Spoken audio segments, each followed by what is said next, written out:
अस्सलामुअलैकुम बच्चों, hope you all are fine. कल हम लोगों ने बात की थी नर्वस सिस्टम पर, और नर्वस सिस्टम के बाद हम लोगों ने बात की थी न्यूरॉन्स की। स्ट्रक्चर ऑफ न्यूरॉन देखा था हम लोगों ने, एंड टाइप्स ऑफ न्यूरॉन्स देखा था। आज हम लोगों का टॉपिक है न्यूरोट्रांसमीटर्स। न्यूरोट्रांसमीटर्स के बारे में मैंने कुछ थोड़ा सा कल आप लोगों को इंट्रोडक्शन दिया था कि जब हम लोगों ने स्ट्रक्चर की बात की थी न्यूरॉन्स की, तो हम लोगों ने बात की थी एक्सॉन के एंड पे टर्मिनल बटन्स की। टर्मिनल बटन्स के एंड पे और जो आप लोगों की साइनेप्टिक क्लेफ्ट होती है, वहाँ पर आप लोगों के न्यूरोट्रांसमीटर्स पाए जाते हैं, जिनका काम क्या होता है कि एक न्यूरॉन से दूसरे न्यूरॉन्स तक जो मैसेजेस होते हैं उनको ट्रांसमिट करना। Basically neurotransmitters are the chemicals that transmit information between neurons. अब वहाँ पे साइनेप्टिक क्लेफ्ट में न्यूरोट्रांसमीटर्स जो होते हैं वो रिलीज़ होते हैं। उनका काम क्या होता है कि एक न्यूरॉन से दूसरे न्यूरॉन तक इंफॉर्मेशन जो होते हैं उनको कन्वे करना होता है। तो आज हम लोग न्यूरोट्रांसमीटर्स पे बात करेंगे, उसके डिफरेंट जो हैं आगे टाइप्स उनको देखेंगे, उनके फंक्शंस देखेंगे एंड लोकेशन देखेंगे। न्यूरोट्रांसमीटर्स की मैंने यहाँ पर डेफिनेशंस आप लोगों को दो दी हैं। डेफिनेशन है उसकी, neurotransmitters are chemicals manufactured by a neuron. अब न्यूरोट्रांसमीटर्स जो हैं इस तरह के केमिकल्स होते हैं जो न्यूरॉन से मैन्युफैक्चर्स होते हैं, न्यूरॉन्स जो हैं उनको बनाते हैं। और neurotransmitters are the chemicals that allow neurons to send signal across synapse to another neuron. अब न्यूरोट्रांसमीटर्स होते हैं वो इस तरह के केमिकल्स होते हैं दैट अलाउ न्यूरॉन्स, जो न्यूरॉन्स को अलाउ करते हैं टू सेंड सिग्नल्स, जो सिग्नल्स जो हैं सेंड करते हैं। अब सिग्नल्स कौन से होते हैं? आपके इन्फॉर्मेशन जो होती हैं, जो आपके मैसेजेस होते हैं वो सिग्नल की शेप में होते हैं। Across synapse to another neuron, synapse के थ्रू जो हैं वो दूसरे न्यूरॉन के तक जो हैं वो मैसेजेस जो हैं वो कन्वे करते हैं। अब साइनेप्स क्या होता है? एक साइनेप्टिक क्लेफ्ट होता है, एक असबी खला होता है एक न्यूरॉन और दूसरे न्यूरॉन के दरमियान में। वो इतना छोटा सा और इतना खफीफ सा खला होता है जो आप जो है नॉर्मल आंख से नहीं देख सकते। ये चीज़ मैंने आप लोगों को कल न्यूरॉन के स्ट्रक्चर में बताई थी। तो न्यूरोट्रांसमीटर जो होते हैं वो वहाँ पर साइनेप्टिक क्लेफ्ट में होते हैं, जिनका काम होता है कि मैसेजेस को जो है या सिग्नल्स को जो है वो एक न्यूरॉन से दूसरे न्यूरॉन पे जो है वो ट्रांसमिट करना होता है। आगे हम लोग आज बात करेंगे neurotransmitters and their effects. Neurotransmitters कौन कौन से होते हैं और उनके इफ़ेक्ट्स क्या होते हैं। अब neurotransmitters play a crucial role in communication between neurons. Neurotransmitter का सबसे पहला जो काम होता है वो कम्युनिकेट करना होता है न्यूरॉन्स के दरमियान में।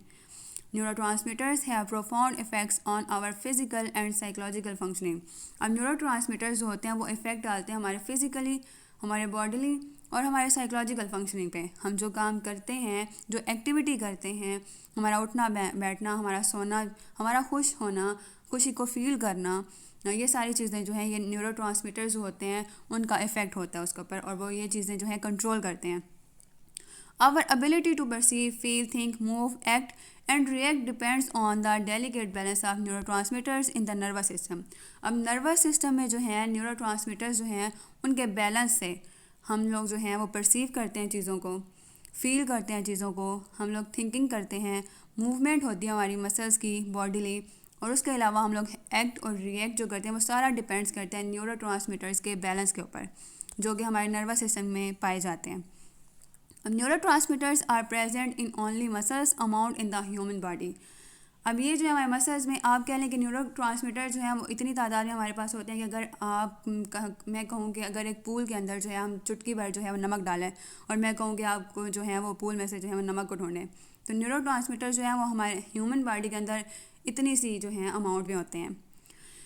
Many behaviours are the complex interaction of different neurotransmitters. हमारे जो बिहेवियर्स जो हैं वो डिफरेंट न्यूरोट्रांसमीटर्स के इंट्रैक्शन से जो है वो बनते हैं। तो न्यूरोट्रांसमीटर्स कौन कौन से होते हैं और हमारे ऊपर उनके फंक्शंस क्या होते हैं, उनकी लोकेशन क्या होती है और हमारे जो बिहेवियर के ऊपर इफ़ेक्ट होता है उनका वो किस तरह से होता है, उसको आगे मज़ीद देखते हैं इंडिविजुअली। हमारे जो है इंपॉर्टेंट न्यूरोट्रांसमीटर्स वो डिफरेंट हैं, जो यहाँ पे मैंने आप लोगों को दिए हैं, टेबल भी है सामने। एसिटिलकोलिन है, डोपामाइन है, सीरोटोनिन है, नॉरएपिनेफ्रिन है, गाबा है, एंडोर्फिन्स हैं एंड ग्लूटामेट हैं। ये सारे जो हैं ये इंपॉर्टेंट न्यूरोट्रांसमीटर्स हैं और इनका जो है टेबल भी आपके सामने दिया गया है। अब इंडिविजुअली हम इन पर बात करेंगे डिटेल में। पहला आप लोगों के पास जो न्यूरोट्रांसमीटर है वो एसिटिलकोलिन है, डेफिनेशन क्या है इसकी कि neurotransmitter that cause muscle contraction and is involve in memory function. अब इसका काम क्या होता है कि ये मसल कॉन्ट्रैक्शन का कॉज बनता है। उसके बाद इसका दूसरा फंक्शन क्या होता है, मेमोरी फंक्शन। मेमोरी जो है आपकी याददाश्त जो है उसके फंक्शन में जो है एसिटिलकोलिन उसका जो है वो अपना एक रोल होता है। ये थी इसकी डेफिनेशन। आगे जी है इसके फंक्शंस क्या हैं। It stimulates muscles to contract including the heart and stomach muscles. ये जो है मसल्स के दरमियान कॉन्ट्रैक्ट बनाता है। हार्ट के मसल्स जो हैं, स्टमक के मसल्स जो हैं, उनके अंदर इसका रोल होता है। All the movements involve acetylcholine. अब एसिटिलकोलिन जो है वो हमारी सारी मूवमेंट जो होती है उसके अंदर जो है इन्वॉल्व होता है। It is important in memory, learning and general intellectual functioning. इसके अलावा जो है ये हमारी मेमोरी के अंदर इसका रोल होता है, लर्निंग के अंदर होता है एंड जनरल इंटेलेक्चुअल फंक्शनिंग। और दूसरी जो है वो जहनी सलाहियतें जो होती हैं, जो सारे इंटेलेक्चुअल फंक्शनिंग होती है उसके अंदर इसका रोल होता है। अब एसोसिएटेड डिसऑर्डर्स क्या है, इसकी वजह से जो है इसके डिसबैलेंस की वजह से जो है वो डिसऑर्डर क्या होता है, वो है अल्जाइमर्स डिसीज़। अब अल्जाइमर्स डिसीज़ क्या होती है, ये आपकी जो है मेमोरी से रिलेटेड जो होती है डिसीज़ होती है। इसमें जो है आपकी याददाश्त जो है वो ख़त्म हो जाती है, आपको चीज़ें जो है वो भूल जाती हैं। ये होती है अल्जाइमर्स की डिजीज़। और एसिटिलकोलिन की जो है डिसबैलेंस की वजह से आपको जो है ये बीमारी हो सकती है अल्जाइमर डिजीज़। तो अल्जाइमर डिसीज़ को जो है ट्रीटमेंट के लिए इस तरह की जो है मेडिसिन दी जाती हैं जिससे आपके एसिटिलकोलिन जो है उसका वो जो है वो एक बैलेंस पे आ जाए। उससे जो है आपकी याददाश्त जो है, आपकी मेमोरी जो है वो ठीक तरह से काम करती है। तो आपकी अल्जाइमर डिसीज़ जो है वो डिक्रीज़ हो जाती है। फिर उसके बाद ही आपका सेकंड जो है न्यूरोट्रांसमीटर वो है डोपामाइन। अब डोपामाइन की डेफिनेशन क्या है कि neurotransmitters involve in the regulation of bodily movement, thought processes and rewarding sensations. अब डोपामाइन जो है ये आप जो है कोई भी अपने अंदर जो है वो खुशी जो है वो फील करते हैं, कोई प्लेयर सेंसेशन जो है वो आपके अंदर फील होती है, वो सारी जो है वो डोपामाइन की वजह से होती है। उसके अलावा आपकी बॉडीली मूवमेंट होती है, थॉट प्रोसेसेस जो होते हैं वो सारे आपके डोपामाइन की वजह से होते हैं। डोपामाइन उस चीज़ को कंट्रोल करते हैं। अब डोपामाइन के फंक्शंस क्या हैं कि involve in movement, attention, learning and pleasurable and rewarding sensations. अब आपके अंदर जो है वो अगर आपको टीचर से जो है वो अप्रिसिएशन मिली है तो आपके अंदर एक खुशी का जो है वो एलिमेंट पैदा होगा। वो जो चीज़ होगी वो डोपामाइन के रिलीज़ होने से होगी। या आपकी जो है वो फ्रेंड रिक्वेस्ट किसी ने एक्सेप्ट की है इंस्टाग्राम पे या फेसबुक के उस पर, या आपको जो है कोई भी जो है गिफ्ट मिला है उसके रिस्पॉन्स में जो है आपके अंदर प्लेयरेबल सेंसेशन जो है वो आपने फ़ील किया है, तो वो डोपामाइन के रिलीज़ होने से है। तो डोपामाइन जो है उसके फंक्शंस क्या हैं, वो आपकी मूवमेंट के अंदर इन्वॉल्व होती है, आपकी अटेंशन जो है उसके अंदर इन्वॉल्व है, लर्निंग के अंदर इन्वॉल्व है and pleasurable and rewarding sensations है। अब अगर डोपामाइन जो है वो डिसबैलेंस हो जाए तो उससे जो है आप प्लेयरेबल सेंसेशन जो है वो आपकी डिस्टर्ब होती है, आप खुशी फील नहीं करते हो चीज़ों में। आगे जी एसोसिएटेड डिसऑर्डर्स के इसके डिसबैलेंस की वजह से एसोसिएटेड डिसऑर्डर्स जो हैं वो कौन कौन से हो सकते हैं। नंबर 1 पे है पार्किंसंस डिसीज़। अब जो है फिज़िकली एक डिसऑर्डर एक डिसीज़ होती है डोपामाइन के डिसबैलेंस की वजह से, वो है पार्किंसंस डिसीज़। अब उसकी जो है एक एग्जांपल आपके सामने है, ये आपके सामने एक ओल्ड मैन है, इसकी बॉडी जो है शिवर कर रही है, टोटली डिसबैलेंस हुई हुई है। अब जो है इस मूवमेंट, अब डोपामाइन का काम क्या होता है, आपकी मूवमेंट को कंट्रोल करना होता है और आपकी अटेंशन को कंट्रोल करना होता है। लेकिन जब ये डिसबैलेंस हो जाता है तो आपको पार्किंसंस की डिसीज़ होती है, जिसकी वजह से जो है आपकी बॉडी जो है वो शिवर करती है और बॉडी के ऊपर जो है आपका कंट्रोल नहीं रहता। तो it characterized by rigidity, muscle tremors, poor balance and difficulty in initiating movements. अब कोई भी मूवमेंट्स लेने में आपको मुश्किल पेश आती है डोपामाइन के डिसबैलेंस की वजह से। उसके अलावा जो आपका बैलेंस जो है वो पुअर हो जाता है, मसल्स ट्रेमर्स होते हैं, आपको रिजिडिटी फील होती है आपको। ये सारा जो है वो डोपामाइन के डिसबैलेंस की वजह से होता है। ये थी आपकी फ़िज़िकली जो है डिसीज़ इसकी वजह से। उसके अलावा इसकी वजह से जो है वो साइकोलॉजिकल हमारे ऊपर इम्पेक्ट पड़ता है। उसमें शिज़ोफ्रेनिया, डिप्रेशन एंड मैनिया और इस तरह के जो है मेंटल डिसऑर्डर्स जो हैं वो डोपामाइन के डिसबैलेंस की वजह से होते हैं। आगे जी आप लोगों का है सीरोटोनिन न्यूरोट्रांसमीटर। इसकी डेफिनेशन क्या है कि neurotransmitters involve in sleep and emotions. अब जो सेरोटोनिन आप लोगों का न्यूरोट्रांसमीटर होता है ये इन्वॉल्व होता है आपकी स्लीप में और आपके इमोशंस में। आपके इमोशंस जो हैं, आपके जज्बात होते हैं, लाइक आपका खुशी का जो है इमोशन, या आप लोगों का गुस्से का इमोशन, एग्रेशन, ये सारी चीज़ें जो हैं ये आपके इमोशन से इंटरलिंक करती हैं।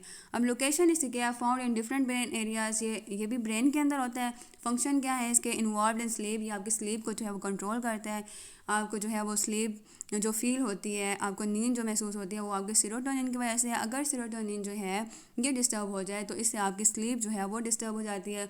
उसके अलावा आपके मूड एंड इमोशनल स्टेट्स आपके मूड को जो है वो ठीक रखते हैं।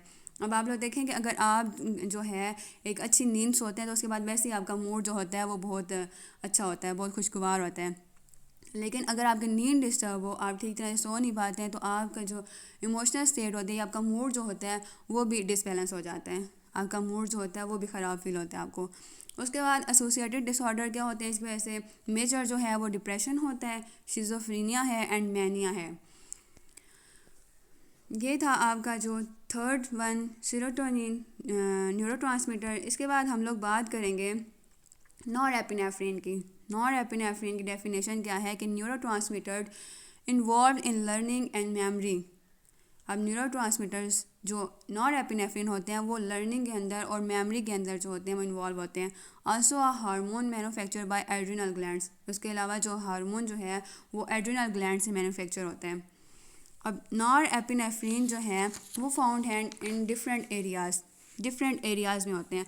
अब नॉरएपिनेफ्रिन का काम जो है वो दूसरा है सिंपैथेटिक नर्वस सिस्टम वाला। सिंपैथेटिक नर्वस सिस्टम वाला मैंने आप लोगों को कल नर्वस सिस्टम में पढ़ाया था कि सिंपैथेटिक नर्वस सिस्टम का क्या काम होता है, अराउजिंग करना, हमारे जो सारे फंक्शंस होते हैं उनको एक्टिवेट कर देना, वो काम होता है सिंपैथेटिक नर्वस सिस्टम का। और पैरासिम्पैथेटिक नर्वस सिस्टम का क्या काम था कि जिन चीज़ों को सिंपैथेटिक नर्वस सिस्टम जो था वो अराउज करता था या एक्टिव करता था, उन चीज़ों को पैरासिम्पैथेटिक जो है वो कॉमिंग और रिलैक्सेशन की जो है शेप में ले आता था।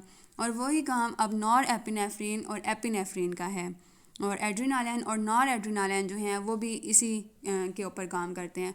अब नॉरएपिनेफ्रिन का काम होता है सिंपैथेटिक नर्वस सिस्टम वाला और एपिनेफ्रिन का काम होता है पैरासिम्पैथेटिक नर्वस सिस्टम वाला। नॉरएपिनेफ्रिन का क्या काम होता है, अराउजिंग करना। और जो है आप लोगों का एपिनेफ्रिन, उसका काम होता है आपको कामिंग और रिलैक्सेशन जो है सिचुएशन में लेके आना। अब नॉरएपिनेफ्रिन की लोकेशन क्या है, found in different brain areas, ये भी ब्रेन के अंदर होता है। इसके अलावा इसके फंक्शंस हैं की player in learning and memory retrieval, इसका काम है लर्निंग के अंदर और आपकी मेमोरी जो आपकी याददाश्त है उसको दोबारा से जो है रिट्राइव करने में आपकी हेल्प करते हैं। Communicates with the sympathetic nervous system, ये सिंपैथेटिक नर्वस सिस्टम वाला काम करता है। मैंने आप लोगों को पहले बताया कि ये अराउज करता है और involve in producing states of high arousal, ये जो बाद में अभी आपको पहले बताई है कि ये सिंपैथेटिक नर्वस सिस्टम की तरह जो हमारे बॉडी के अंदर जो फंक्शंस होते हैं उनको अराउज करते हैं, एक्टिविटीज़ को एक्टिवेट करते हैं। आगे जो एसोसिएटेड डिसऑर्डर क्या है इसके वजह से जो है एंजाइटी डिसऑर्डर्स होते हैं, डिप्रेशन होता है and other stress related conditions होती हैं। Mania is associated with too much norepinephrine. अगर आपके अंदर जो है नॉरएपिनेफ्रिन जो है वो टू मच हो जाए, बहुत ज़्यादा जो है उसकी क्वांटिटी हो जाए या बहुत ज़्यादा तादाद में जो है वो रिलीज़ होने लग जाए, तो आपको जो है वो मैनिया जो है वो एक डिसऑर्डर होता है। अब मैनिया क्या डिसऑर्डर है कि मैनिया में जो है इंसान बहुत ज़्यादा एक्साइटेड, बहुत ज़्यादा पुरजोश और बहुत ज़्यादा खुश हो जाता है, हद से ज़्यादा, एक लिमिट से ज़्यादा जो है वो खुशी अपने अंदर फील करता है। वो किस वजह से होता है, वो नॉरएपिनेफ्रिन के बहुत ज़्यादा रिलीज़ होने की वजह से होता है।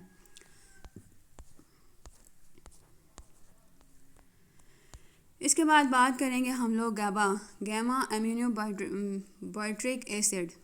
डेफिनेशन क्या है इसकी कि neurotransmitter that usually communicates and inhibitory messages. अब इनका काम क्या होता है कि ये इनहिबिटरी मैसेजेस जो हैं उनको जो है कम्युनिकेट करते हैं। लोकेशन इनके भी ब्रेन है और फंक्शंस क्या हैं इनके, gamma amino butyric acid communicates and inhibitory messages to other neurons. अब इनका काम होता है इनहिबिटरी मैसेज जो हैं उनको कम्युनिकेट करना दूसरे न्यूरॉन्स तक, एक न्यूरॉन से दूसरे न्यूरॉन तक। इसके अलावा helping to balance offset excitatory messages जो होते हैं उनको जो है उनको बैलेंस पे रखते हैं। बाकी इनका डुअल रोल है। डुअल रोल इनका क्या है कि brain area that regulates daily sleep wake cycles. अब जो आपके डेली स्लीप और वेक साइकिल्स, आपके जागने और सोने का जो साइकिल होता है, जो आपका निज़ाम होता है, उसको आपका जो ये एसिड है गैमा अमीनोबेट्रिक एसिड, ये चीज़ जो है वो कंट्रोल करता है। During the day GABA communicates an excitatory message to other neurons in the brain area. अब दिन के टाइम में जो है वो गाबा जो है वो कम्युनिकेट करते हैं excitatory messages to other neurons तक, और ड्यूरिंग नाइट गैबा जो है वो कम्युनिकेट्स करते हैं inhibitory messages to this same neurons. अब दिन टाइम में जो है वो एक्साइटेटरी मैसेजेस कम्युनिकेट करते हैं, और रात टाइम में जो है वो गैबा कम्युनिकेट करता है इनहिबिटरी मैसेजेस को दूसरे न्यूरॉन्स तक।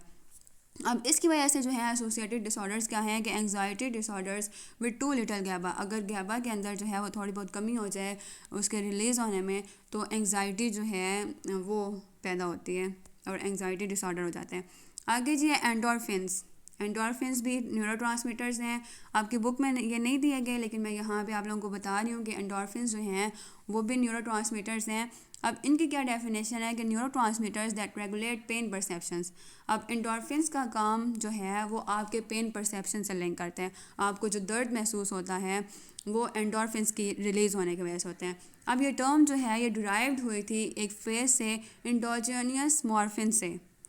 The term endogenous means produce internally in the body. Endogenous means produce internally in the body, के आपकी बॉडी के अंदर एक चीज़ प्रोड्यूस हो रही है, वो जो है वो एंडोर्फिन्स कहलाएगी। अब एंडोर्फिन्स के फंक्शंस क्या हैं कि reduce the perception of pain. अब आपके अंदर जो है ये परसेप्शन ऑफ पेन जो है उसको कम करते हैं। अब एक है टेक्निक चाइनीज़ की एक्यूपंक्चर की, उसमें वो क्या करते हैं कि वो मुख्तलिफ़ सुइयों को जो हैं वो आपके जिस्म के अंदर जो है बॉडी के अंदर चुभोते हैं, डिफरेंट नीडल्स को। आपके सामने ये एग्जांपल है कि डिफरेंट नीडल्स जो हैं उनको आपकी जो है बॉडी के अंदर एक्यूपंक्चर जो है वो किया गया है, चुभोया गया है। अब उससे क्या होता है कि ये आपको जो है वो परसेप्शन ऑफ पेन जो है वो अराउज होते हैं, आपको फ़ील होता है पेन। उस पेन के फ़ील होने की वजह से है आपके बॉडी के अंदर या आपके ब्रेन के अंदर जो है एंडोर्फिन्स जो है वो रिलीज़ होना शुरू हो जाते हैं। जब एंडोर्फिन्स जो है वो रिलीज़ होता है तो आपको जो है वो दर्द जो है आपका आहिस्ता आहिस्ता वो ख़त्म होने लग जाते हैं, वो रिड्यूस होने लग जाते हैं। तो एंडोर्फिन्स जो है वो एक तो आपके परसेप्शन ऑफ पेन में हेल्प करते हैं और आपके जो पेन को है वो रिड्यूस करते हैं। उसके अलावा sometimes play role in the placebo effect. अब प्लेसिबो टेक्निक है, एक साइकोलॉजी में एक टर्म है प्लेसिबो टेक्निक।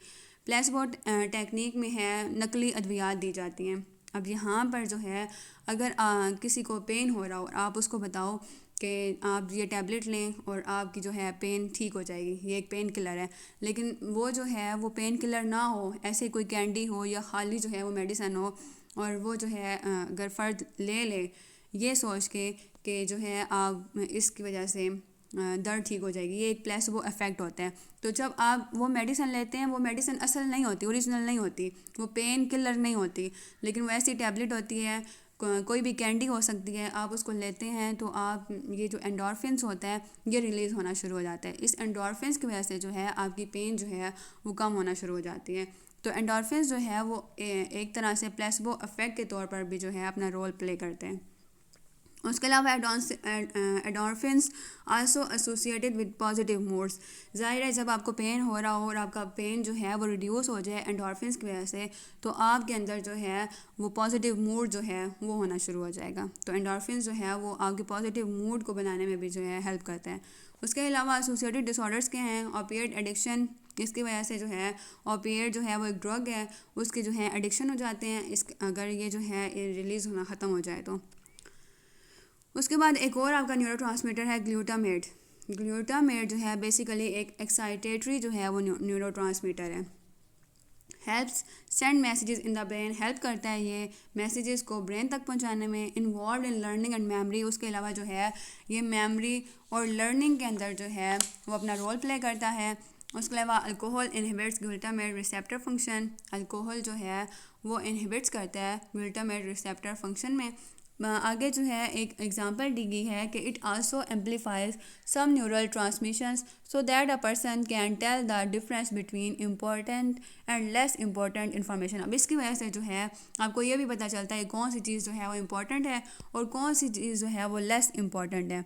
अब to notice here is an example which is more important to notice a car skidding out of control in front of you or that your shoes are still the same color they were when you out them on this morning।